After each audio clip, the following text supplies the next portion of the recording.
Vous êtes contente quand il y a une explosion de 1000% des actes antisémites? Vous êtes contente quand il y a des tentatives d'incendie de synagogue? Vous êtes contente quand il y a des femmes qui se font séquestrer, violer pour venger la Palestine? Ça vient de faire Manon Aubry, pourquoi exporter le conflit israélo-palestinien sur notre sol? Mais vous pensez que tous les Juifs de France sont d'accord avec ce que fait le gouvernement de Benjamin Netanyahou? C'est pas ma question. Peur de vous, Moi, ce dont j'ai peur, c'est du carnage qui est en train d'être commis. Vous savez, j'ai pleuré les victimes du Hamas le 7 octobre, comme je pleure, et si je condamne, comme je pleure les victimes palestiniennes.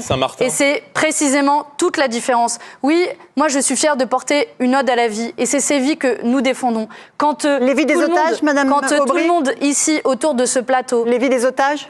Mais bien sûr que, vous savez, la dernière fois que des otages ont été libérés, c'est quand il y a eu un cessez-le-feu. Et personne ici ne défend un cessez-le-feu, à l'exception, je crois, de Monsieur De Fontaine. À l'exception de Monsieur De Fontaine, je viens de le préciser.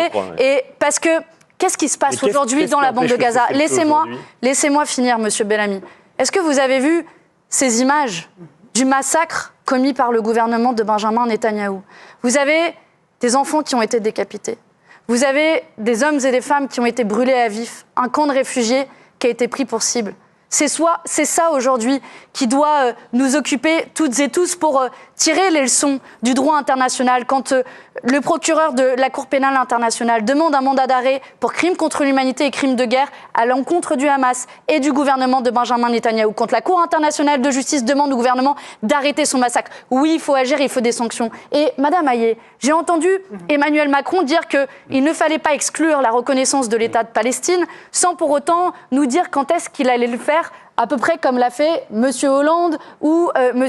Chirac avant lui, qui l'ont promis, ils ne l'ont jamais fait. J'ai envie de vous demander, quand sera le bon moment? L'Espagne, l'Irlande viennent de le faire. Vous allez attendre qu'il y ait combien de morts, qu'il n'y ait plus de peuple palestinien, qu'il n'y ait plus de population sur les territoires palestiniens pour reconnaître l'État de Palestine?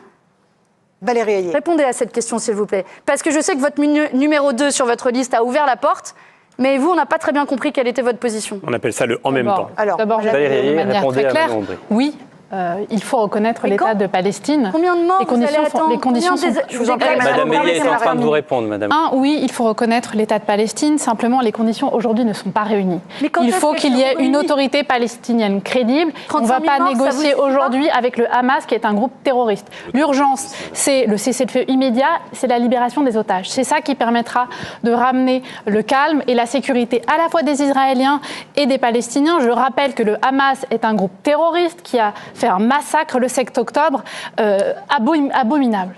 Par ailleurs, Madame Aubry, vous allez nous faire la leçon combien de temps sur la situation à Rafah et à Gaza? Je n'ai pas la dignité à géométrie non, mais en fait, je n'ai pas la non, mais la dignité à réalité, c'est que vous exploitez la situation pour mieux diviser et susciter la haine dans le débat national.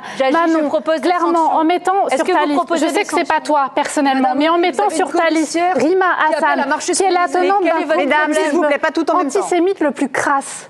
Et vous allez ensuite venir nous donner des leçons sur de quelle manière on peut répondre à la situation de la manière la plus apaisée possible. Je vois comment vous détournez de vos responsabilités. Vous importez ce conflit.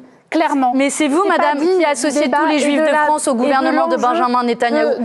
Madame Hayé, je vois que je vous assure que si vous parlez en même temps, personne ne vous... Madame Hayé, je vois que vous détournez de votre responsabilité. La réalité, c'est que vous préférez détourner le regard, détourner vos responsabilités de ce que vous devriez faire. Ce qu'a fait l'Espagne, ce qu'a fait l'Irlande, la reconnaissance de l'État de Palestine, décider de sanctions à l'égard d'un gouvernement qui a violé le droit international. Par exemple, un embargo sur l'envoi d'armes, la suspension de l'accord d'association entre l'Union européenne et Israël. Vous faites de l'électoralisme avec un drame. Mais Valérie Hayé, c'est grave le peuple israélien et pour le peuple palestinien.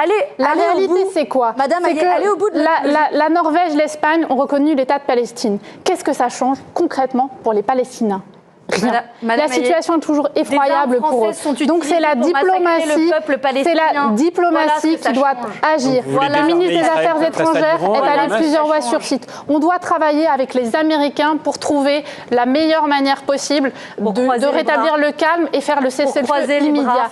La réalité. Ensuite, alors moi, si on doit parler de diplomatie européenne, elle a été très efficace, il faut le dire, avec l'Ukraine. On a su parler d'une voix commune pour sanctionner la Russie et pour protéger et défendre l'Ukraine.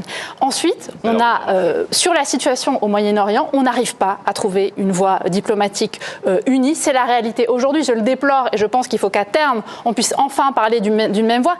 Mais c'est la réalité aujourd'hui. C'est un conflit qui est éminemment complexe, qui charrie évidemment des situations extrêmement tragiques et c'est indigne d'utiliser ce conflit à des fins électoralistes. On sait très bien, vous et moi, que ça n'est pas nous qui allons régler la situation. On ne peut pas voter de sanction. Marion Maréchal, non, c'est bon, vous avez eu la parole. Marion Maréchal, une question à Manon Aubry, qui je trouve très péremptoire et positionnée là pour donner la leçon à tout le monde. Une question très très concrète.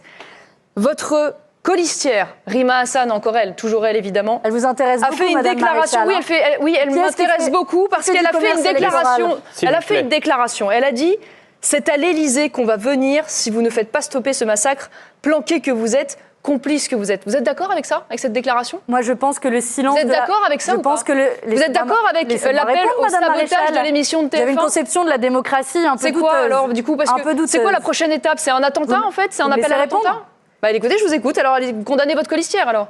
L'inaction de la France, oui, complice, Madame Maréchal. D'accord, donc vous êtes d'accord pour appeler les gens à faire des émeutes, à saboter des émissions de télévision ? Non, ça s'appelle des manifestations et à aller marcher sur l'Élysée. Je sais que vous n'aimez pas beaucoup la démocratie, mais en démocratie, on a le droit de manifester, Madame Maréchal. Vous êtes contente de vous quand vous déclenchez des émeutes dans lesquelles on voit l'extrême gauche violente aller aux racailles de cités qui sont fanatisées par l'islamisme et par vous ? Vous êtes contente de ça ? Ça y est, on a eu toute la logorée raciste, c'est bon ?